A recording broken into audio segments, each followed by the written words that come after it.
Cameraman जल्दी focus करो।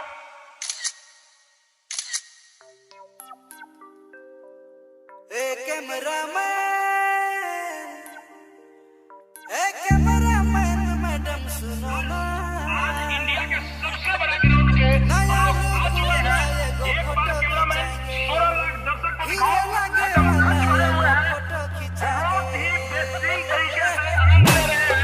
Cameraman जल्दी फोकस करो। ओए भाई, सारे कैमरामैन के सामने रहो। दर्शक कितने हैं, कैमरामैन के सामने रहो।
Nine nine 310 68476